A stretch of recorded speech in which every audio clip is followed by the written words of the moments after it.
ನಮಸ್ಕಾರ ಕರ್ನಾಟಕ ದಿನಕ್ಕೆ ಸ್ವಾಗತ. ನಾನು ಲತಾ ಧರ್ಮರಾಜ್. ಈಗ ಹೆಡ್ಲೈನ್ಸ್.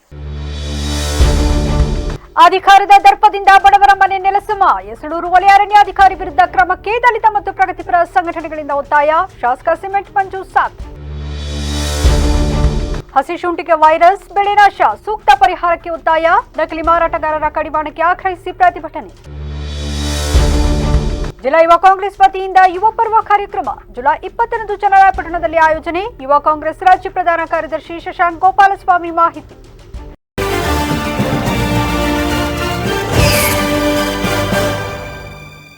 ಅಧಿಕಾರದ ದರ್ಪದಿಂದ ಪರಿಶಿಷ್ಟ ಜಾತಿಗೆ ಸೇರಿದ ವ್ಯಕ್ತಿಯ ಮನೆಯನ್ನ ನೆಲಸಮ ಮಾಡಿರುವ ಹಸಿರು ವಲಯ ಅರಣ್ಯಾಧಿಕಾರಿ ಕೃಷ್ಣ ಅವರನ್ನ ಸೇವೆಯಿಂದ ವಜಾಗೊಳಿಸಬೇಕೆಂದು ಒತ್ತಾಯಿಸಿ ವಿವಿಧ ದಲಿತ ಪರ ಸಂಘಟನೆಗಳ ನೇತೃತ್ವದಲ್ಲಿ ಪಟ್ಟಣದಲ್ಲಿ ಪ್ರತಿಭಟನೆ ನಡೆಸಲಾಯಿತು.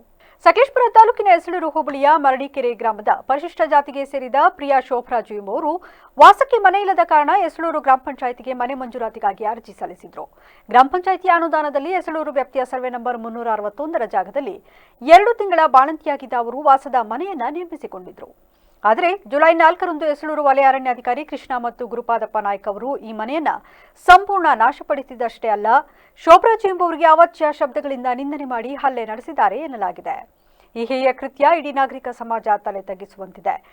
ಆದ್ದರಿಂದ ಅವರನ್ನು ತಕ್ಷಣ ಸೇವೆಯಿಂದ ವಜಾಗೊಳಿಸಿ ಪರಿಶಿಷ್ಟ ಜಾತಿ ಪ್ರತಿಬಂಧಕ ಕಾಯ್ದೆಯಡಿ ಕಾನೂನು ಕ್ರಮ ಕೈಗೊಳ್ಳಬೇಕೆಂದು ಒತ್ತಾಯಿಸಿದರು. ಡೆಮಾಲಿಷ್ ಮಾಡ್ತಾರೆ, ಆತನಿಗೆ ಹಲ್ಲೆ ಮಾಡ್ತಾರೆ, ಕೊಲೆ ಬೆದರಿಕೆಯನ್ನು ಹಾಕ್ತಾರೆ. ಮಾತ್ರ ಅಲ್ಲ, ಅವನ ಮೇಲೆ ಕೇಸ್ನು ಸಹ ದಾಖಲೆ ಮಾಡ್ತಾರೆ. ಅದೇ ರೀತಿಯಾಗಿ ಅವರಿಗೆ ಕೇಸ್ RFOಗೆ ಕೇಸ್ ಆಗಿರ್ತಕ್ಕಂಥ ಕೇಸು FIR ಆಗಿದೆ, ಆತನ ಬಂಧನ ಆಗಿಲ್ಲ. ಇದು ಪೊಲೀಸ್ ಇಲಾಖೆಯ ಮತ್ತು ಸರ್ಕಾರದ ವೈಫಲ್ಯವನ್ನು ತೋರಿಸ್ತಾ ಇದೆ. ನಾನು ಮಾಧ್ಯಮ ಸ್ನೇಹಿತರ ಮುಖಾಂತರ RFOಗೆ ಹೇಳಲಿಕ್ಕೆ ಬಯಸ್ತೇನೆ, RFO ನೀನು ಹಾಕಿರ್ತಕ್ಕಂತಹ ಕಾಕಿ ಒಳಗಡೆ ಕಾನೂನು ಇದ್ರೆ ಅದನ್ನು ನಾವು ಗೌರವಿಸ್ತೇವೆ. ನೀನು ಹಾಕಿರ್ತಕ್ಕಂತಹ ಕಾಕಿ ಒಳಗಡೆ ಏನಾದರೂ ಗೂಂಡಾಗಿರಿ ಇದ್ರೆ ಅದು ನಮ್ಮ ಸಕಲೇಶಪುರ ದಲಿತರ ಮಣ್ಣಿನಲ್ಲಿ ನಡೆಯೋದಿಲ್ಲ ಅನ್ನೋದನ್ನ ನಾನು ಇಲ್ಲಿ ಹೇಳಲಿಕ್ಕೆ ಬಯಸ್ತೇನೆ. ಮಾತ್ರ ಅಲ್ಲ, JCB RFO ನಿನ್ನ ಹತ್ರ ಮಾತ್ರ ಅಲ್ಲ JCB ಇರೋದು, ನಮ್ಮ ಹತ್ರನೂ ಸಹ JCB ಇದೆ. ನಿನಗೆ ಮಾತ್ರ ಅಲ್ಲ ಬಡವರ ಮನೆ ಗೊತ್ತಿರುವುದು, ನನಗೆ ನಿಮ್ಮ ಮನೆಯೂ ಸಹ ಗೊತ್ತಿದೆ. ಆದ್ರೆ ನಾವು ಕಾನೂನನ್ನ ಪಾಲನೆ ಮಾಡ್ತಕ್ಕಂಥವ್ರು, ಕಾನೂನನ್ನ ಗೌರವಿಸ್ತಕ್ಕಂಥವ್ರು. ಇದನ್ನ ನೀನು ಅರ್ಥ ಮಾಡ್ಕೊಂಡು ನೀನು ಬದುಕಿದ್ರೆ ಇಲ್ಲಿ ಬದುಕ್ತೀಯಾ? ಇಲ್ಲ. ಪ್ರತಿಭಟನಾಕಾರರ ಮನವಿಯನ್ನ ಸ್ವೀಕರಿಸಿ ಶಾಸಕ ಸಿಮೆಂಟ್ ಮಂಜು ಮಾತನಾಡಿ, ಯಾವುದೇ ಅಧಿಕಾರಿಯು ತನ್ನ ಅಧಿಕಾರವನ್ನು ದುರುಪಯೋಗಪಡಿಸಿಕೊಳ್ಳದೆ ಕಾನೂನಿನ ಚೌಕಟ್ಟಿನೊಳಗೆ ಕಾರ್ಯನಿರ್ವಹಿಸಬೇಕು. ಗ್ರಾಮ ಪಂಚಾಯಿತಿ ಮಂಜೂರಾದ ಸರ್ಕಾರಿ ಜಾಗದಲ್ಲಿ ನಿರ್ಮಿಸಲಾಗಿದ್ದ ಮನೆಯನ್ನ ಯಾವುದೇ ನೋಟಿಸ್ ನೀಡದೆ ಏಕಾಏಕಿ JCBಯಿಂದ ನೆಲಸಮಗೊಳಿಸಿರುವುದು ಅಕ್ಷಮ್ಯ ಅಪರಾಧ. ಈ ವಿಷಯವಾಗಿ ಅರಣ್ಯ ಸಚಿವ ಈಶ್ವರ್ ಖಂಡ್ರೆ ಮತ್ತು ಜಿಲ್ಲಾ ಅರಣ್ಯ ವರಿಷ್ಠಾಧಿಕಾರಿಗಳೊಂದಿಗೆ ಚರ್ಚಿಸಿ ಕಾನೂನು ಕ್ರಮಕ್ಕೆ ಒತ್ತಾಯಿಸುವುದಾಗಿ ತಿಳಿಸಿದರು. ರೇಂಜ್ ಆಫೀಸರು ಸರ್ಕಾರಿ ಗೋಮಾಳ ದಲ್ಲಿ ಕಟ್ಟಿರ್ತಕ್ಕಂಥ ಸರ್ಕಾರದಿಂದಲೇ ಮಂಜೂರಾಗಿರ್ತಕ್ಕಂಥ ಮನೆ, ಸರ್ಕಾರದಿಂದಲೂ ಕೂಡ ಬಿಲ್ಲು ಕೂಡ ಆಗಿದೆ. ಒಬ್ಬ ಪರಿಶಿಷ್ಟ ಜಾತಿಯ ಯುವಕ ವಾಸ ಇರ್ತಕ್ಕಂಥ ಮನೆಗೆ ಏಕಾಏಕಿ JCB ತಗೊಂಡೋಗಿ ಹೊಡೆದಾಕಿರ್ತಾರೆ. ಇದು ಅಕ್ಷಮ್ಯ ಅಪರಾಧ. ಇದು ಸರ್ಕಾರನೂ ಕೂಡ ಉತ್ತರ ಕೊಡಬೇಕಾಗಿದೆ. ಯಾಕೆ ಅಂತ ಹೇಳಿದರೆ, ಒಬ್ಬ ಬಡವ ಮನೆ ಕಟ್ಕೊಂಡು ಅವ್ನಿಗೆ 2 ತಿಂಗಳು ಮಗು ಇದೆ, ಪಾಪ ಅವನ ಹೆಂಡತಿಗೆ ಈಗ ತಾನೇ ಡೆಲಿವರಿ ಆಗಿರ್ತಕ್ಕಂಥದ್ದು, ಅವರಿಗೆ ಇರೋಕ್ಕೆ ಮನೆ ಇಲ್ಲ, ಎಲ್ಲೋ ಗುಡಿಸ್ನಲ್ಲಿ ಎಲ್ಲೋ ಮರದ ಕೆಳಗೆ ವಾಸ ಮಾಡ್ತಕ್ಕಂಥ ಪರಿಸ್ಥಿತಿ ನಿರ್ಮಾಣ ಮಾಡುತ್ತೆ. ಒಬ್ಬ ಅಧಿಕಾರಿ ಆದನು ಒಬ್ಬ ಮನೆಯನ್ನು ಹೊಡಿತಕ್ಕಂಥ ಸಂದರ್ಭದಲ್ಲಿ ಕನಿಷ್ಠ 2ರಿಂದ 3 ನೋಟಿಸ್ ಕೊಡಬೇಕು. ಒಂದೇ ಒಂದು ನೋಟಿಸು ಕೊಡದಲ್ಲೇ ಏಕಾಏಕಿ ತಗೊಂಡೋಗಿ JCB ಯಂತ್ರದ ಮುಖಾಂತರ ಮನೇನ ಹೊಡೆದಾಕಿರ್ತಕ್ಕಂಥದ್ದು ಖಂಡನೀಯ. ನಾನು ಇವತ್ತೇ ಸರ್ಕಾರಕ್ಕೆ ಒತ್ತಾಯ ಮಾಡ್ತೀನಿ, ಮಂತ್ರಿಯವ್ರಿಗೆ ಒತ್ತಾಯ ಮಾಡ್ತೀನಿ, ಮೇಲಧಿಕಾರಿಗಳಿಗೆ ಒತ್ತಾಯ ಮಾಡ್ತೀನಿ. ತುರ್ತಾಗಿ ಈ ಸಂದರ್ಭದಲ್ಲಿ ನಿವೃತ್ತ PDO ಕುಮಾರಯ್ಯ ಮಾತನಾಡಿ, ಅರಣ್ಯಾಧಿಕಾರಿ ಕೃಷ್ಣ ಮತ್ತು ಗುರುಪಾದಪ್ಪ ನಾಯ್ಕ ಅವರು ಶೋಭರಾಜ್ ವಿರುದ್ಧ ದೌರ್ಜನ್ಯ ನಡೆಸಿ ಸುಳ್ಳು ದೂರು ದಾಖಲಿಸಿ ಗ್ರಾಮವನ್ನು ಬಿಡುವಂತೆ ಒತ್ತಾಯಿಸಿದ್ದಾರೆ. ಬಾಣಂತಿಯಾಗಿರುವ ಪತ್ನಿ ಪ್ರಿಯಾ ಶೋಭರಾಜು ಈಗ ಬೀದಿಗೆ ಬಿದ್ದಿದ್ದಾರೆ. ಆದ್ದರಿಂದ ಅವರ ವಿರುದ್ಧ ಪರಿಶಿಷ್ಟ ಜಾತಿ ದೌರ್ಜನ್ಯ ಕಾಯ್ದೆಯಡಿ ಕಠಿಣ ಕ್ರಮ ಕೈಗೊಳ್ಳಬೇಕು ಎಂದರು. ಯಾವುದೇ ಕಾರಣಕ್ಕೂ ಪಂಚಾಯತ್ ಸರ್ಕಾರಿ ಅನುದಾನ ₹1 ಬಳಕೆ ಮಾಡಕ್ಕೆ ಸಾಧ್ಯ ಇಲ್ಲ. ಅದರಲ್ಲೇ ಸ್ಪಷ್ಟವಾಗಿದೆ, ಅದು ಕಂಪ್ಲೀಟ್ಲಿ 32 ಎಕರೆ ಸರ್ಕಾರಿ ಗೋಮಾಳದಲ್ಲಿ ಮನೆ ಮಂಜೂರಾದಾಗ ಅವರಿಗೆ ಸರ್ಕಾರಿ ಬೆಂಬಲ ಸರಿ 300 ಕೇಂದ್ರದಲ್ಲಿ 22 ಎಕರೆ ಜಮೀನು ಖಾಲಿ ಇದೆ. ಆ ಖಾಲಿ ಜಾಗದಲ್ಲಿ ಸರ್ಕಾರ ಮಾಡ್ತಾರೆ, ಮನೆ ಮಂಜೂರು ಆದ್ಮೇಲೆ ಮನೆ ಕಡೆ ಹೋಗ್ತಾರೆ. ಬೇಕಾದ ಅವಕಾಶ ಇತ್ತು. ಯಾರಿಗೆ PDO ಹೇಳ್ಬಿಟ್ಟು ಇಲ್ಲಿ ಮಾಡಕ್ ಬರಲ್ಲ, ಇದು ನನ್ನ ಜಾಗ ಅಂತ.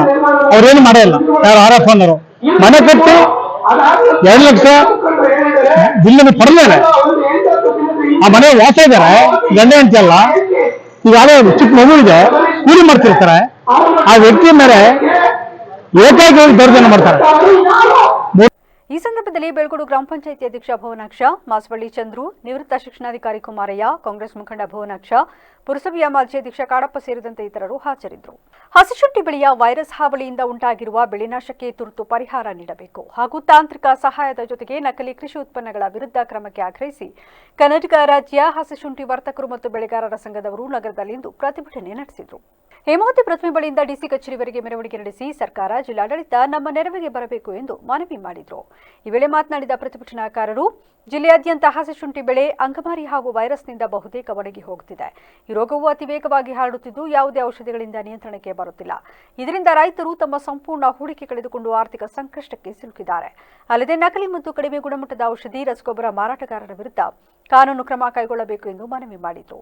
ಇವತ್ತು ರಾಜ್ಯ ಮಟ್ಟದಲ್ಲಿ ಹರಡಿದಂತಹ ನಮ್ಮ ಏನು ಕಾಯಿಲೆ ಇದೆ, ಈ ನಮ್ಮ ಬೆಳೆ ಶುಂಠಿ ಬೆಳೆಗೆ, ಅದಕ್ಕೆ ಒಂದು ಮೌನವಾದ ಒಂದು ಪ್ರತಿಭಟನೆ ಮಾಡುತ್ತಾ ಜಿಲ್ಲಾಧಿಕಾರಿಗಳಿಗೆ ಒಂದು ಮನವಿ ಅರ್ಜಿಯನ್ನು ಕೊಡಲು ನಾವು ಇವತ್ತು ಎಲ್ಲರೂ ಸಿದ್ಧರಾಗಿದ್ದೇವೆ. ನಮ್ಮ ಬೇಡಿಕೆಗಳನ್ನು ಸಂಕ್ಷಿಪ್ತವಾಗಿ ಬರೆದು ಜಿಲ್ಲಾಧಿಕಾರಿಗಳಿಗೆ ಅರ್ಪಿಸಿ ಇವತ್ತು ನಾವು ವಾಪಸ್ ಹಿಂತಿರುಗಿ ಬರ್ತೀವಿ ಅಂತ ನಿಮ್ಮ ಹತ್ರ ಕೇಳ್ಬೋದು.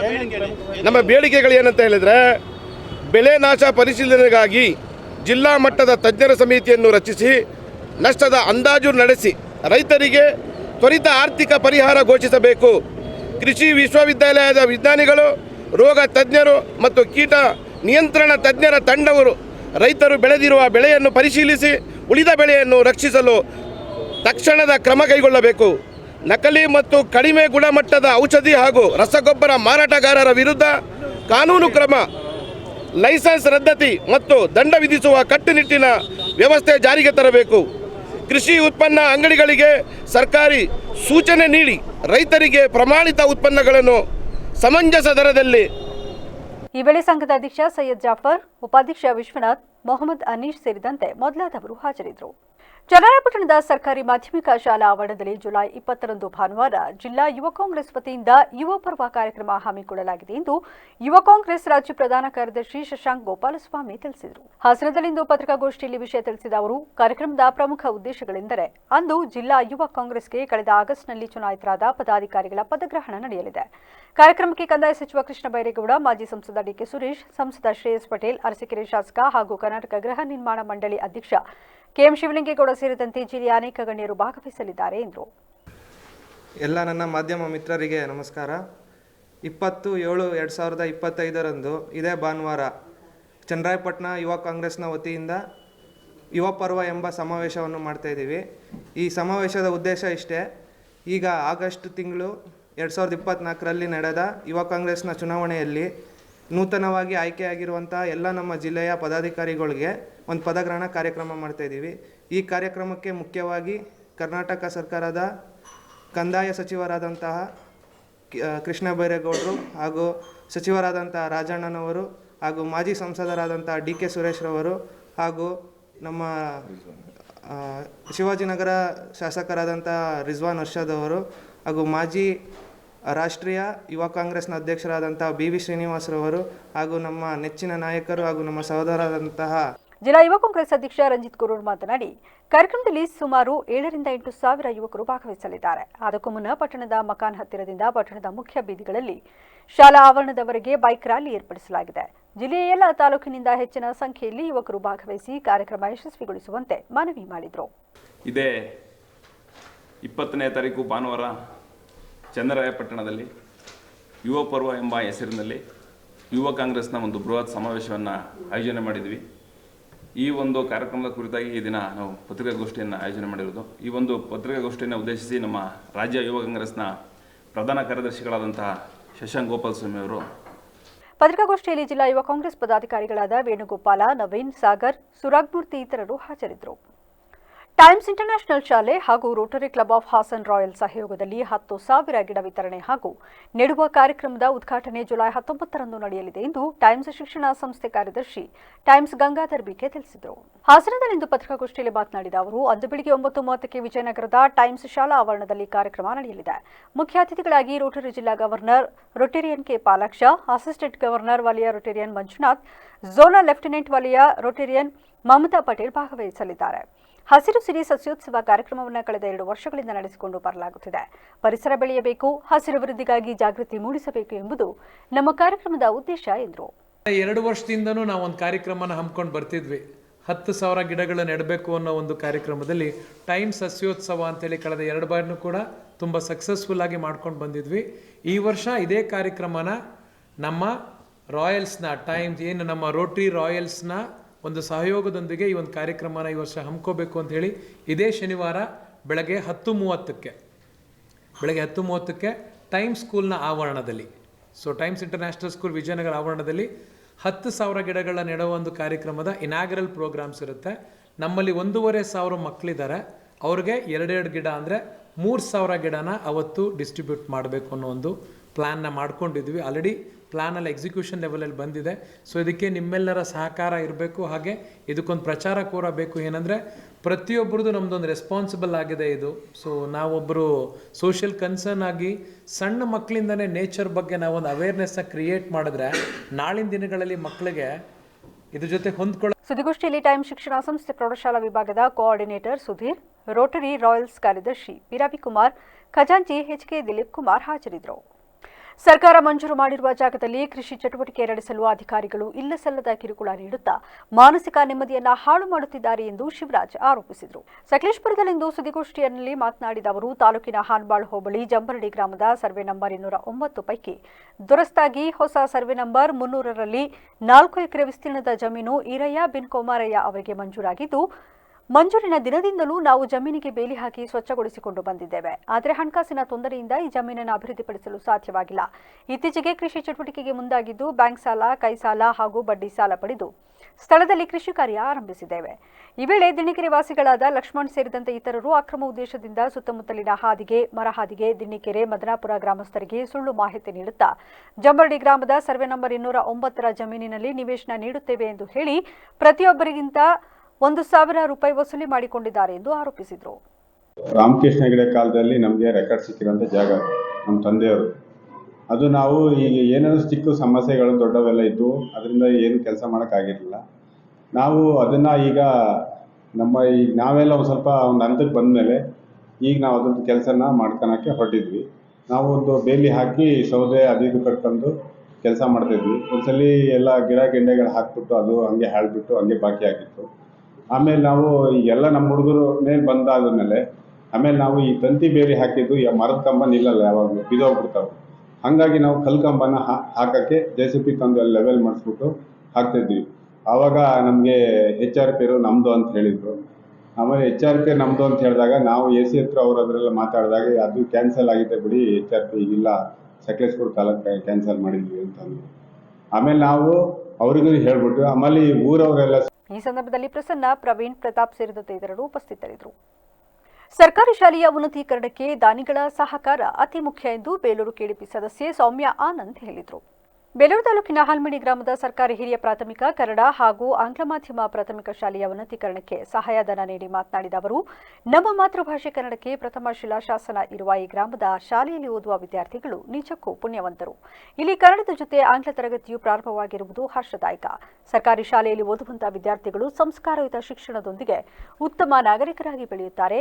ಕನ್ನಡ ಶಾಲೆಗೆ ಮೊದಲ ಆದ್ಯತೆಯನ್ನ ಜನಪ್ರತಿನಿಧಿಗಳಾದ ನಾವೆಲ್ಲರೂ ಸಹ ಮೊದಲ ಆದ್ಯತೆ ನೀಡುವಂತೆ ಮನವಿ ಮಾಡಿದರು. ನಾವು ಎಷ್ಟು ಪುಣ್ಯವಂತರು ಅಂದರೆ ಹಾಸನ ಜಿಲ್ಲೆಯವರು ಹಲ್ಮಿಡಿ ಶಾಸನ ನಮ್ಮ ಜಿಲ್ಲೆಯಲ್ಲಿರುವುದೇ ಒಂದು ಹೆಮ್ಮೆಯ ವಿಷಯ. ಅದರಲ್ಲೂ ಇಲ್ಲಿ ಶಾಲೆಗೆ, ನಮ್ಮ ಹಲ್ಮಿಡಿ ಶಾಲೆಗೆ ಮುಖ್ಯೋಪಾಧ್ಯಾಯರು ಹೇಳಿದಾಗೆ ಕಾಂಪೌಂಡ್ ಎಲ್ಲ ಸುಣ್ಣ ಬಣ್ಣ ಏನೂ ಇಲ್ಲ. ನಮಗೆ ಇಂಡಿಪೆಂಡೆನ್ಸ್ ಡೇ ಆಗೋ ಅಷ್ಟೊತ್ತಿಗೆ ನಮಗೆ ಸುಣ್ಣ ಬಣ್ಣ ಹೊಡೆಸ್ಕೊಬೇಕು ಅಂತ ಕೇಳಿದ್ದಕ್ಕೋಸ್ಕರ ನಮ್ಮ ಹಾಸನದಲ್ಲಿ ಸ್ಕಾಲರ್ಸ್ ಶಾಲೆ ಅವರು ಯಾವಾಗಲೂ ಅಕ್ಷರಾಭ್ಯಾಸ ಮಾಡಿಸೋದಕ್ಕೆ ಇಲ್ಲಿ ಹಲ್ಮಿಡಿಗೆ ಬರ್ತಾರೆ. ಯಾವಾಗ್ಲೂ. ಹಾಗಾಗಿ ಅವರಿಗೆ ಕೇಳಿದಾಗ ಈ ಒಂದು ಸಹಾಯ ಮಾಡಿದ್ದಾರೆ. ಹಾಗಾಗಿ ಈ ಇನ್ನೊಂದು ವಿಷಯ ಅಂತಂದರೆ ಇದನ್ನು ಮತ್ತೆ ಹೇಳಿದ್ದಾರೆ, ಅಷ್ಟು ಸಾಲಲ್ಲ ಅಂತ ಅಂದ್ಬಿಟ್ಟು ನಾವು ಇದನ್ನು ಸಂಸದರಾದ ಶ್ರೇಯಸ್ ಪಟೇಲ್ ಅವರಿಗೆ ಹಾಗೂ ಬೇಲೂರಿನ ಶಾಸಕರಾದ ಈ ವೇಳೆ ಪ್ರಭಾರ ಮುಖ್ಯ ಶಿಕ್ಷಕ ಸೋಮಶೇಖರ್, ಶಿಕ್ಷಕರಾದ ಜಗದೀಶ್, ಸುರೇಶ್, ಇಂದಿರಾ, ಮೈತ್ರಿ, ರೇಖಾ ಸೇರಿದಂತೆ ಇತರರು ಹಾಜರಿದ್ದರು. ಬಾಗೂರು ಹೇಮಾವತಿ ನಾಲೆಯಿಂದ ನುಗ್ಗೇಹಳ್ಳಿ ಹಿರೇಮಠ ಕೆರೆಗೆ ನೀರರಿಸುವ ಕಾಮಗಾರಿಯು ಕಳಪೆ ಕಾಮಗಾರಿಯಾಗಿದೆ ಎಂದು ಕರ್ನಾಟಕ ರಾಜ್ಯ ರೈತ ಸಂಘದ ತಾಲೂಕು ಅಧ್ಯಕ್ಷ ರಾಮಚಂದ್ರು ಆರೋಪಿಸಿದರು. ವಿರೂಪಾಕ್ಷಪುರದಲ್ಲಿ ಸುದ್ದಿಗಾರರೊಂದಿಗೆ ಮಾತನಾಡಿದ ಅವರು, ಈ ಭಾಗದಲ್ಲಿ ಹೇಮಾವತಿ ಅಣೆಕಟ್ಟಿನಿಂದ ತುಮಕೂರು ಜಿಲ್ಲೆಯ ವಿವಿಧ ಕೆರೆಕಟ್ಟೆಗಳಿಗೆ ಮತ್ತು ಕುಡಿಯುವ ನೀರಿಗಾಗಿ ನಾಲೆಯನ್ನು ತೆರೆಯಲಾಗಿದ್ದು, ಅದರಲ್ಲಿ ಸುಮಾರು 12 ಕಿಲೋಮೀಟರ್ ಸುರಂಗ ಮಾರ್ಗವನ್ನು ಸಹ ಮಾಡಲಾಗಿತ್ತು. ಇದರಿಂದ ರೈತರಿಗೆ ಬಹಳಷ್ಟು ನೀರಿನ ಸಮಸ್ಯೆ ಹೆಚ್ಚಾಗಿರುವ ಸಲುವಾಗಿ ರಾಜ್ಯ ಸರ್ಕಾರ ರೈತರ ನೆರವಿಗೆ ಧಾವಿಸಿ ಬಾಗೂರು ವಿವಿಧ ಕೆರೆಕಟ್ಟೆಗಳಿಗೆ ನೀರರಿಸುವಂತಹ ಏತ ನೀರಾವರಿ ಯೋಜನೆಯನ್ನು ಪ್ರಾರಂಭಿಸಲಾಯಿತು. ಆದರೆ ಇಂದು ಈ ಕಾಮಗಾರಿಯು ಕಳಪೆಯಿಂದ ಕೂಡಿದ್ದು ಅಣೆಕಟ್ಟು ತುಂಬಿರುವ ಹಿನ್ನೆಲೆ ರೈತರ ಜಮೀನಿನಲ್ಲಿ ಬೆಳೆದ ಬೆಳೆಯೂ ಕೂಡ ನಷ್ಟವಾಗಿದೆ. ಆದ್ದರಿಂದ ಕಳಪೆ ಕಾಮಗಾರಿ ಮಾಡಿರುವ ಗುತ್ತಿಗೆದಾರರನ್ನು ಕರೆತಂದು ಕಾಮಗಾರಿಯನ್ನು ಸರಿಪಡಿಸಬೇಕೆಂದು ಆಗ್ರಹಿಸಿದರು. ಏನಿವತ್ತು ಚನ್ನರಾಯಪಟ್ಟಣ ತಾಲೂಕು ನುಗ್ಗೇಹಳ್ಳಿ ಹೋಬಳಿಗೆ ಸೇರಿದಂಥ ಏತ ನೀರಾವರಿ ಬಾಗೂರಿಂದ ಏತ ನೀರಾವರಿನ ನಮ್ಮ ನುಗ್ಗೇಹಳ್ಳಿ ಕೆರೆಗೆ ಹಿರೇಕೆರೆಗೆ ಏತ ನೀರಾವರಿಯಿಂದ ನೀರನ್ನು ಬಿಡೋಕ್ಕೆ ಅಂತ ರೆಡಿ ಮಾಡಿದರು. ಆದರೆ ಹಿಂದೆ ರೆಡಿ ಮಾಡಿದಂಥ ಬ್ರಿಡ್ಜು ಈ ದಿವಸ ಅಲ್ಲೆಲ್ಲೇ ಏನು ಇದು ಕೊಟ್ಟಿದ್ದಾರೆ, ಪಿಲ್ಲರ್ ಕೊಟ್ಟಿದ್ದಾರೋ ಆ ಪಿಲ್ಲರ್ ಹತ್ರ ಹೊಡೆದೋಗಿ ನೀರೆಲ್ಲ ಇಲ್ಲೇ ಹೋಗ್ತಾ ಇದೆ. ಆದರೆ ನುಗ್ಗೇಹಳ್ಳಿ ಕೆರೆಗೆ ನೀರು ಹೋಗ್ತಾ ಇಲ್ಲ. ನುಗ್ಗೇಹಳ್ಳಿ ಕೆರೆ ಅಂತ ಹೆಸರು ಮಾತ್ರ ತೋರಿಸಿದ್ದಾರೆ, ಅಷ್ಟು ಬಿಟ್ಟರೆ ನುಗ್ಗೇಹಳ್ಳಿ ಕೆರೆಗೆ ನೀರು ಹೋಗೋಂಥ ಸೂಕ್ತವಾದ ಕೆಲಸಗಳು ಮಾಡಿಲ್ಲ. ಈ ಕಾಂಟ್ರಾಕ್ಟ್ ಮಾಡೋದು ತಪ್ಪ ಗೊತ್ತಿಲ್ಲ, ಇಲ್ಲ ಅಧಿಕಾರಿಗಳು ತಪ್ಪ ಗೊತ್ತಿಲ್ಲ. ಅಧಿಕಾರಿಗಳು ಲಂಚಕ್ಕೋಸ್ಕರ ಈ ಥರ ಮಾಡಿಸೋರು, ಇಲ್ಲ ಕಾಂಟ್ರಾಕ್ಟ್ ದುಡ್ಡೋಕ್ಕೋಸ್ಕರ ಈ ಥರ ಮಾಡಿದ್ದು ಗೊತ್ತಿಲ್ಲ. ಇವತ್ತು ಅವ್ರು ದುಡ್ಡು ಮಾಡ್ಕೊಂಡು, ಅಧಿಕಾರಿಗಳು ದುಡ್ಡು ತಿಳ್ಕೊಂಡು, ಕಾಂಟ್ರಾಕ್ಟರ್ ದುಡ್ಡು ತಿಳ್ಕೊಂಡು ಅವ್ರವ್ರ ಮನೆಗೆ ಹೋಗಿದ್ದಾರೆ. ಇವತ್ತು ಈ ಭಾಗದ ರೈತರಿಗೆ ಭಾಳ ತೊಂದರೆ ಆಗ್ತಿದೆ. ಈ ಭಾಗದ ರೈತರಲ್ಲಿ 25 ಎಕರೆ ಜಮೀನಿಗೆ ನೀರು ತುಂಬುತ್ತಾ ಇರ್ತಿದ್ದು ಈ ಥರ ಬಂದು ಇಲ್ಲಿ ತೆಂಗಿನ ಫಸಲೆಲ್ಲ ಬರ್ದಂಗೆ ಹಾಳಾಗಿದೆ. 25 ಒಂದು ಫ್ಯಾಮಿಲಿಗೆ ತೊಂದರೆ ಆಗಿದೆ. ಅಂಥದ್ರೊಳಗೆ ಈ ಸಂದರ್ಭದಲ್ಲಿ ರೈತ ಸಂಘದ ಹೋಬಳಿ ಅಧ್ಯಕ್ಷ ಸೋಮಶೇಖರ್, ರೈತ ಸಂಘದ ಮುಖಂಡ ರವಿ, ಗ್ರಾಮ ಪಂಚಾಯಿತಿ ಮಾಜಿ ಸದಸ್ಯ ಯಲ್ಲಪ್ಪ ಸೇರಿದಂತೆ ಇನ್ನು ಮುಂತಾದವರು ಹಾಜರಿದ್ದರು. ಕಳೆದ 12 ವರ್ಷಗಳಿಂದ ಕಾರ್ಮಿಕರಿಗೆ ಸಂಬಳವನ್ನು ಹೆಚ್ಚಿಸದೆ ಕಾರ್ಮಿಕರಿಂದ ದುಪ್ಪಟ್ಟು ದುಡಿಸಿಕೊಂಡು ಇದೀಗ ಕಾರ್ಖಾನೆಯನ್ನ ಮುಚ್ಚುವುದಾಗಿ ತಿಳಿಸಿದ್ದಾರೆ ಎಂದು ಆರೋಪಿಸಿ ವೀರ್ಯ ಪ್ರೈವೇಟ್ ಲಿಮಿಟೆಡ್ ಕಂಪನಿಯ ವಿರುದ್ಧ ಕಾರ್ಮಿಕರು ಪ್ರತಿಭಟನೆ ನಡೆಸಿ ತಮ್ಮ ಆಕ್ರೋಶವನ್ನು ಹೊರಹಾಕಿದ್ದಾರೆ. ಕೋಲಾರ ಜಿಲ್ಲೆಯ ಮಾಲೂರಿನಲ್ಲಿರುವ ಕೈಗಾರಿಕಾ ಪ್ರದೇಶದಲ್ಲಿ ಹಮ್ಮಿಕೊಂಡಿದ್ದ ಕಾರ್ಮಿಕರ ನಿರ್ದಿಷ್ಟಾವಧಿ ಮುಷ್ಕರವನ್ನು ಉದ್ದೇಶಿಸಿ ಮಾತನಾಡಿದ ಕಾರ್ಮಿಕರು, ಆಗಸ್ಟ್ 21ಕ್ಕೆ ಕಂಪನಿ ಮುಚ್ಚಲಿದ್ದು ಈಗಾಗಲೇ ವರ್ಗ ಕಂಪನಿಯಲ್ಲಿ ಇದ್ದ ಮಿಷನ್ಗಳನ್ನು ವೀರ್ಯ ಕಂಪನಿಗೆ ರಾತ್ರೋರಾತ್ರಿ ಸಾಗಿಸುತ್ತಿದ್ದಾರೆ. ಇದರಿಂದ ನೂರಾರು ಕಾರ್ಮಿಕರು ಹಾಗೂ ಅವರ ಕುಟುಂಬ ಭೀತಿಗೆ ಬಿದ್ದಿದೆ. ಆದ್ದರಿಂದ ತಮಗೆ ನ್ಯಾಯ ಸಿಗೋ ತನಕ ನಾವು ಹೋರಾಟ ನಿಲ್ಲಿಸೋದಿಲ್ಲ ಎಂದು ಕಿಡಿಕಾರಿದರು. ನಮ್ಮ ಹೆಸರು ಪ್ರಭಾಕರನು, ನಮ್ಮ ಕಂಪನಿ ಹೆಸರು ವರ್ಗ ಅಟ್ಯಾಚ್ಮೆಂಟ್ ಪ್ರೈವೇಟ್ ಲಿಮಿಟೆಡ್. ನಾವು ಬಂದು CIT ಯೂನಿಯನ್ಗೆ ಮೆಂಬರ್ ಆಗಿದ್ದೀವಿ. ನಮ್ಮ ಅಧ್ಯಕ್ಷರು ಗೋಪಾಲ್ ಗೌಡ. ಇವಾಗ ನಾವು ಬಂದು ಒಂದು ಹೋರಾಟ, ನಮಗೆ ಅನ್ಯಾಯ ನಡೆದಿದೆ, ನಮಗೆ ಮೋಸ ಮಾಡಿದ್ದಾರೆ. ಅದರಿಂದ ಈ ಹೋರಾಟ ನಾವು ಮಾಡ್ತಾ ಇದ್ದೀವಿ. ಮುಂದೆ ಪ್ರಾಬ್ಲಮ್ ನಾವು ಹೇಳ್ತೀವಿ. 2006 ಸ್ಟಾರ್ಟ್ ಆಗಿರೋದು ವರ್ಗ ಅಟ್ಯಾಚ್ಮೆಂಟ್ ಅಂತ ಒಂದು ಕಂಪನಿ ಸ್ಟಾರ್ಟ್ ಆಗಿರೋದು. ಸ್ಟಾರ್ಟ್ ಆಗೋ ಟೈಮಲ್ಲಿ ನಾವು ಬರೀ 6 ಜನ ಅಲ್ಲಿ ಸ್ಟಾರ್ಟ್ ಮಾಡಿರೋ ಕಂಪನಿಯಲ್ಲಿ ಒಂದು ಚಿಕ್ಕ ಪ್ಲಾಂಟು ಗುಜರಾತಿಂದ ನಮ್ಮ ಓನರ್ ಬಂದು ಸ್ಟಾರ್ಟ್ ಮಾಡಿರೋದು ಪ್ಲಾಂಟು ಪಕ್ಕದಲ್ಲಿನಲ್ಲಿದೆ ವರ್ಗ ಅಟ್ಯಾಚ್ಮೆಂಟ್ ಅಂತ. ಅಲ್ಲಿ ಬಂದು ಸ್ಟಾರ್ಟ್ ಆಗಿ ಒಂದು 2010 ತನಕ ಚೆನ್ನಾಗಿ ಸೇಮ್ ಪ್ರಾಡಕ್ಟು ಚೆನ್ನಾಗಿ ಹೋಗ್ತಾಯಿದ್ರು. ಆಮೇಲೆ ಬಂದು 2012ಇಂದ 14ಗೆ ಡೆವಲಪ್ಮೆಂಟ್ ಜಾಸ್ತಿ. ಟೋಟಲ್ ಆಗಿ ಬಂದು 181 ಜನ ಎಂಪ್ಲಾಯಿ. 2018ನಲ್ಲಿ ಪ್ರೊಡಕ್ಷನ್ ಜಾಸ್ತಿ ಅಚೀವ್ಮೆಂಟ್ ಆಯಿತು. ನಾವು ಇಲ್ಲೇ ಇದ್ರೆ ಆಗಲ್ಲ. ಕೊಳ್ಳೇಗಾಲ ವಿಧಾನಸಭಾ ಕ್ಷೇತ್ರದ ಶಾಸಕ AR ಕೃಷ್ಣಮೂರ್ತಿ ಅವರಿಗೆ ಸಚಿವ ಸ್ಥಾನ ನೀಡಬೇಡಿ ಎಂದು ಗಾಯಕ ಕಲಾವಿದ ಕೃಷ್ಣಮೂರ್ತಿ ಒತ್ತಾಯಿಸಿದರು. ಚಾಮರಾಜನಗರ ಜಿಲ್ಲೆಯ ಕೊಳ್ಳೇಗಾಲ ತಾಲೂಕಿನ ಪಟ್ಟಣದ PWD ವಸತಿ ಗೃಹದಲ್ಲಿ ಪತ್ರಿಕಾಗೋಷ್ಠಿ ನಡೆಸಿ ಮಾತನಾಡಿದ ಅವರು, ಶಾಸಕ AR ಕೃಷ್ಣಮೂರ್ತಿ ಅವರು ಪಟ್ಟಣದ MJSP ಮೈದಾನದಲ್ಲಿ ರಸಮಂಜರಿ ಕಾರ್ಯಕ್ರಮ ಮಾಡಲು ಅನುವು ಮಾಡಿಕೊಡದೆ ಕಲಾವಿದರಿಗೆ ತಾರತಮ್ಯ ಮಾಡುತ್ತಿದ್ದಾರೆ. ಅಲ್ಲದೆ ಅವರ ಬಳಿ ಮಾತನಾಡಕ್ಕೆ ಹೋದರೂ ಸರಿಯಾಗಿ ಸ್ಪಂದಿಸುವುದಿಲ್ಲ. ಆದ್ದರಿಂದ ಶಾಸಕರಿಗೆ ಸಚಿವ ಸ್ಥಾನ ನೀಡಬೇಡಿ ಎಂದು ಆಗ್ರಹಿಸಿದರು. ನಿಮ್ಮ ಹತ್ರ ನಾನು ಒಂದು ಈ ಸಭೆ ಕರೆದಿರೋ ಉದ್ದೇಶ ಏನಪ್ಪ ಅಂತಂದರೆ, ನನ್ನ ಕಷ್ಟನ ನಿಮ್ಮ ಹತ್ರ ತೋಡ್ಕೊಳ್ಳೋಣ ಅಂತ. ನಾನು ಸುಮಾರು ಪ್ರೋಗ್ರಾಮ್ಗಳನ್ನೆಲ್ಲ ನಾನು MJSP ಗ್ರೌಂಡಲ್ಲಿ ನಾನು ಮಾಡಿದ್ದೀನಿ. ನಾನು 15-16 ವರ್ಷದಿಂದನೂ ಪ್ರೋಗ್ರಾಮ್ಗಳು ಮಾಡ್ಕೊಂಡೇ ಬಂದಿದ್ದೀನಿ. ಈಗ ನಾನು 2 ವರ್ಷ ಆಯಿತು ಪ್ರೋಗ್ರಾಮ್ ಮಾಡೋಕ್ಕೆ ಅಲ್ಲಿ ಅವಕಾಶ ಆಯ್ತಾ ಇಲ್ಲ. ಯಾಕೆ ಅಂತಂದ್ರೆ ಏನೇ ಒಂದು ಔಟ್ಡೋರ್ ಪ್ರೋಗ್ರಾಮ್ ಮಾಡಬೇಕು ಅಂತಂದ್ರೂ ನಾನು MLA ಅವ್ರ ಮುಖಾಂತರನೇ ಮಾಡಬೇಕು. ಅವ್ರನ್ನ ನಾವು ನಿಮ್ಮ ಡೇಟ್ ಕೊಡಿ ಸರ್ ಅಂತ ಕೇಳ್ಬಿಟ್ಟು ನಾನು ಪ್ರೋಗ್ರಾಮ್ ಮಾಡಬೇಕು. ಅವರು ಒಂದು 7-8 ಬಾರಿ ನಾನು ಅವ್ರ ಹತ್ರ ಹೋಗಿದ್ದೀನಿ. ಹಣ ಪ್ರೋಗ್ರಾಮ್ ಮಾಡೋಣ ಅಂತ ಫಸ್ಟೇ ಮಾತಾಡ್ಸೋಕ್ಕಂತ ಹೋಗಿದ್ದೀನಿ. ಅವರು ವಿಶ್ ಮಾಡ್ತಾರೆ ಹೊರತು ನಿನ್ನ ಕಷ್ಟ ಏನಪ್ಪ ಅಂತಲೂ ಕೇಳಿಲ್ಲ. ವಿಶ್ ಮಾಡ್ಬಿಟ್ಟು ಹೊರಟೋಗ್ತಾರೆ. ಅಣ್ಣ ನಿಮ್ಮ ಹತ್ರ ಮಾತಾಡಬೇಕು ಅಂತಂದ್ರೂ ನಮ್ಮ ಕಷ್ಟ ಕೇಳಲ್ಲ ಅವರು. ಒಂದು ಪ್ರೋಗ್ರಾಮು ಮಾಡೋಕ್ಕಾಯ್ತಾಯಿಲ್ಲ ಈಗ ಅವರಿಂದ ಭಾಳ ನೋವಾಗಿದೆ ನಮಗೆ. ಒಂದು ಪ್ರೋಗ್ರಾಮ್ ಮಾಡೋಕ್ಕೆ ಇಷ್ಟ ಆಯ್ತಾ ಇಲ್ಲ. ಅದಕ್ಕೆ ದಯವಿಟ್ಟು ಮುಂದಿನ ದಿನಗಳಲ್ಲಿ ನಮ್ಗೆ ಒಳ್ಳೇದು ಮಾಡಬೇಕು ಅಂತ ನನ್ನ ಕೋರ್ಕತೀನಿ ಅಣ್ಣ. ಪತ್ರಿಕಾಗೋಷ್ಠಿಯಲ್ಲಿ ಮುಖಂಡರಾದ ಶಿವಮೂರ್ತಿ, ಟಿಸಿ ಹುಂಡಿ, ನಟರಾಜ್ ಭಾಗವಹಿಸಿದರು. ಕಲಬುರಗಿ ಜಿಲ್ಲೆಯಲ್ಲಿ ಡ್ರಗ್ಸ್ ಸಾಗಾಟವಾಗ್ತಿದೆ ಅಂದರೆ ನೋವಿನ ಸಂಗತಿ ಎಂದು ಎನ್ ರವಿಕುಮಾರ್ ಬೇಸರ ವ್ಯಕ್ತಪಡಿಸಿದರು. ಕಲಬುರಗಿಯಲ್ಲಿಂದು ಪತ್ರಿಕಾಗೋಷ್ಠಿಯಲ್ಲಿ ಮಾತನಾಡಿದ ಅವರು, ಜಿಲ್ಲೆಯ ಸಾವಿರಾರು ಯುವಕರು ದುಶ್ಚಟಕ್ಕೆ ಬಲಿಯಾಗುತ್ತಿದ್ದಾರೆ. ಇದಕ್ಕೆ ಕಾರಣ ಇಲ್ಲಿರುವ ರಾಜಕಾರಣಿಗಳು. ಜಿಲ್ಲಾ ಉಸ್ತುವಾರಿ ಸಚಿವರ ಶಿಷ್ಯರಿಂದಲೇ ಸಾಗಾಟಗಳು ನಡೆಯುತ್ತಿದೆ. ಮಹಾರಾಷ್ಟ್ರ ಸರ್ಕಾರ ಸರಿಯಾಗಿ ತನಿಖೆ ಮಾಡಬೇಕು ಎಂದ ಅವರು, ಡ್ರಗ್ಸ್ ಸಾಗಾಟ ಮಾಡ್ತಿರೋರಿಗೆ ರಾಜ್ಯ ಸರ್ಕಾರದ ರಕ್ಷಣೆ ಇದೆ ಎಂಬ ಅನುಮಾನವೂ ಇದೆ ಎಂದು ದೂರಿದರು. ಕಲಬುರಗಿ ಜನತೆಗೆ ಬಹಳ ಬೇಜಾರದ ಸಂಗತಿ, ಬಹಳ ನೋವಿನ ಸಂಗತಿ. ಇಲ್ಲಿನ ಯುವಕರು, ಸಾವಿರಾರು ಜನ ಯುವಕರು ಡ್ರಗ್ನ ದುಶ್ಚಟಕ್ಕೆ ಬಲಿಯಾಗ್ತಾ ಇದ್ದಾರೆ. ಇದಕ್ಕೆ ಕಾರಣ ಯಾರಪ್ಪ ಅಂತ ಹೇಳಿದ್ರೆ ಈ ಸರ್ಕಾರ, ಈ ಸಚಿವರು. ಇವರೆಲ್ಲರ ಕಾರಣದಿಂದ ಗುಲ್ಬರ್ಗ, ಕಲ್ಯಾಣ ಕರ್ನಾಟಕ ಅಂತಕ್ಕಂಥದ್ದು ಡ್ರಗ್ ಸಾಗಾಟದ ಕೇಂದ್ರ ಆಗ್ತಾ ಇದೆ. ಇನ್ನೂ ಬಹಳ ನೋವಿನ ಸಂಗತಿ ಏನಪ್ಪಾ ಅಂತ ಹೇಳಿದ್ರೆ, ಅವ್ರ ಶಿಷ್ಯಂದ್ರೆ, ಜಿಲ್ಲಾ ಸಚಿವರ ಶಿಷ್ಯಂದ್ರೇನೆ ಈ ಡ್ರಗ್ ಸಾಗಾಟವನ್ನ ಮಾಡ್ತಾ ಇರ್ತಕ್ಕಂಥದ್ದು. ಪರಿಣಾಮವಾಗಿ ಅದೆಷ್ಟು ದಿನಗಳಿಂದ ಈ ರೀತಿ ಸಾಗಾಟವನ್ನ ಮಾಡ್ತಾ ಇದ್ರು ತನಿಖೆಯಿಂದ ಹೊರಗಡೆ ಬರಬೇಕು. ಗುಬ್ಬಿ ತಾಲೂಕಿನ ಬಿದ್ರೆ ಗ್ರಾಮ ಪಂಚಾಯಿತಿ ಅಧ್ಯಕ್ಷರಾಗಿ ರೇಣುಕಮ್ಮ ರಾಮಕೃಷ್ಣಪ್ಪ ವಿರೋಧವಾಗಿ ಆಯ್ಕೆಯಾದರು. ಈ ಹಿಂದೆ ಅಧ್ಯಕ್ಷರಾಗಿದ್ದ ವರಲಕ್ಷ್ಮಿ ರಾಜೀನಾಮೆ ನೀಡಿ ತೆರವಾಗಿದ್ದ ಸ್ಥಾನಕ್ಕೆ ಏಕೈಕ ಅಭ್ಯರ್ಥಿಯಾಗಿ ನಾಮಪತ್ರ ಸಲ್ಲಿಸಿದ್ದರಿಂದ ಚುನಾವಣಾಧಿಕಾರಿಯಾಗಿ ಕರ್ತವ್ಯ ನಿರ್ವಹಿಸಿದ ಇಒ ಶಿವಪ್ರಕಾಶ್ ಅವಿರೋಧವಾಗಿ ಆಯ್ಕೆ ಘೋಷಣೆ ಮಾಡಿದ್ರು. ಈ ವೇಳೆ ನೂತನ ಗ್ರಾಮ ಪಂಚಾಯಿತಿ ಅಧ್ಯಕ್ಷ ರೇಣುಕಮ್ಮ ಮಾತನಾಡಿ, ಬಿದ್ರೆ ಗ್ರಾಮ ಪಂಚಾಯಿತಿ ಅಭಿವೃದ್ಧಿಗೆ ಪ್ರಾಮಾಣಿಕವಾಗಿ ಶ್ರಮಿಸುತ್ತೇನೆ ಎಂದು ಭರವಸೆ ನೀಡಿದರು. ಈ ಸಂದರ್ಭದಲ್ಲಿ ಗ್ರಾಮ ಪಂಚಾಯಿತಿ ಸದಸ್ಯರಾದ ಯತೀಶ್, ಮೈಲಾರಯ್ಯ, ಶಿವಕುಮಾರ್, ಉಮೇಶ್, ನಾಗರಾಜ್ ಸೇರಿದಂತೆ ಇತರರು ಭಾಗವಹಿಸಿದರು. ಈಗ ಮತ್ತೊಮ್ಮೆ ಹೆಡ್ಲೈನ್ಸ್. ಅಧಿಕಾರದ ದರ್ಪದಿಂದ ಬಡವರ ಮನೆ ನೆಲಸಮ. ಯಸಳೂರು ವಲಯ ಅರಣ್ಯಾಧಿಕಾರಿ ವಿರುದ್ಧ ಕ್ರಮಕ್ಕೆ ದಲಿತ ಮತ್ತು ಪ್ರಗತಿಪರ ಸಂಘಟನೆಗಳಿಂದ ಒತ್ತಾಯ. ಶಾಸಕ ಸಿಮೆಂಟ್ ಮಂಜು ಸಾಥ್. ಹಸಿ ಶುಂಠಿಗೆ ವೈರಸ್, ಬೆಳೆ ನಾಶ, ಸೂಕ್ತ ಪರಿಹಾರಕ್ಕೆ ಒತ್ತಾಯ. ನಕಲಿ ಮಾರಾಟಗಾರರ ಕಡಿವಾಣಕ್ಕೆ ಆಗ್ರಹಿಸಿ ಪ್ರತಿಭಟನೆ. ಜಿಲ್ಲಾ ಯುವ ಕಾಂಗ್ರೆಸ್ ವತಿಯಿಂದ ಯುವ ಪರ್ವ ಕಾರ್ಯಕ್ರಮ ಜುಲೈ 20ರಂದು ಚನ್ನರಾಯಪಟ್ಟಣದಲ್ಲಿ ಆಯೋಜನೆ. ಯುವ ಕಾಂಗ್ರೆಸ್ ರಾಜ್ಯ ಪ್ರಧಾನ ಕಾರ್ಯದರ್ಶಿ ಶಶಾಂಕ್ ಗೋಪಾಲಸ್ವಾಮಿ ಮಾಹಿತಿ. ಇದಾಗಿತ್ತು ಇಲ್ಲಿವರೆಗಿನ ನ್ಯೂಸ್ ಅಪ್ಡೇಟ್ಸ್. ನಿರಂತರ ಸುದ್ದಿಗಾಗಿ ನೋಡ್ತಾ ಇರಿ ವಿವಿಸಿ ನ್ಯೂಸ್. ಇದು ಜನರ ಧ್ವನಿ. ಸತ್ಯದ ಕಡೆ ನಮ್ಮ ನಡೆ.